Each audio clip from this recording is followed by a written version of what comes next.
everyone, welcome back to another Friday Family Devo. We are going to continue focusing on God's law and the response that God demands from us, His people. If you remember, God's law is also known as the 10 Commandments. Even though the law can't save us, only Jesus can do that. It's still a very important part of our Christian life.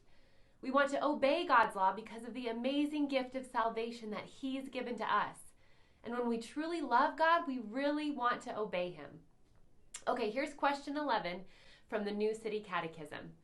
What does God require in the 6th, 7th, and 8th commandments? And the answer is this. The 6th commandment, that we do not hurt or hate our neighbor. 7th, that we live purely and faithfully. And 8th, that we do not take without permission that which belongs to someone else. That's a lot to cover today. In Exodus chapter 20, where you can find a list of the 10 commandments, it says the 6th commandment is, do not murder. The 7th commandment is, do not commit adultery. And the 8th commandment is, do not steal. So does anyone see a connection or what all these commandments have in common? Stealing, murder, adultery, they're all wanting something that isn't yours or something that God hasn't given you. And all these desires begin from an ungrateful heart. Yuck!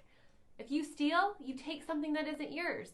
Hating or murdering a person comes from a place of deep anger, which also comes out of the heart.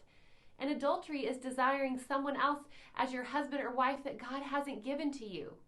All these yucky, sinful feelings and desires come out of our hearts. I want you to think about your own heart. Have you ever said that you hate someone? Or have you ever thought mean thoughts about someone else? I know I have. Jesus taught that hating others is like killing them in our hearts. Yikes! No one can see inside our hearts except for God. He sees all the hateful and mean thoughts we struggle with. But we can ask God to forgive those sins because Jesus paid for them on the cross.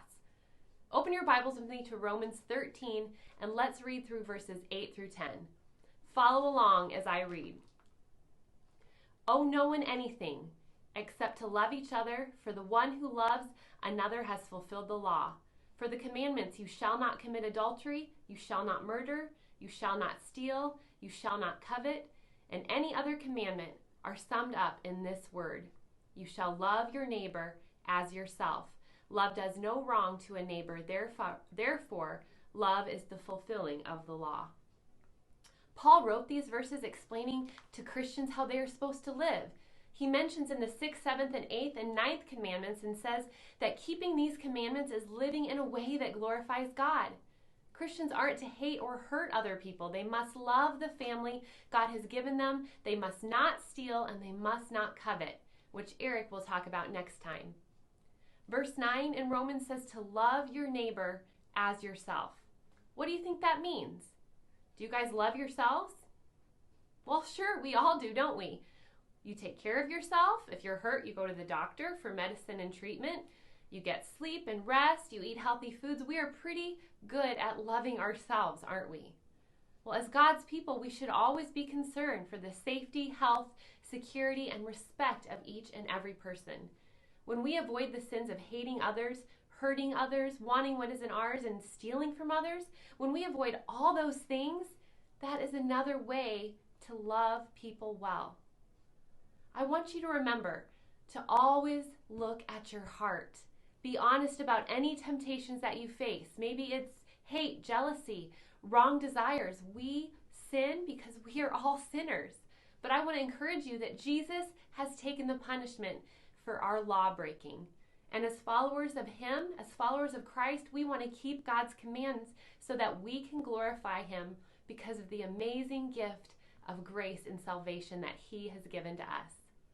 Thanks so much for joining us today. We look forward to next time as Eric continues with another question and answer from New City Catechism. Hope to see you back soon.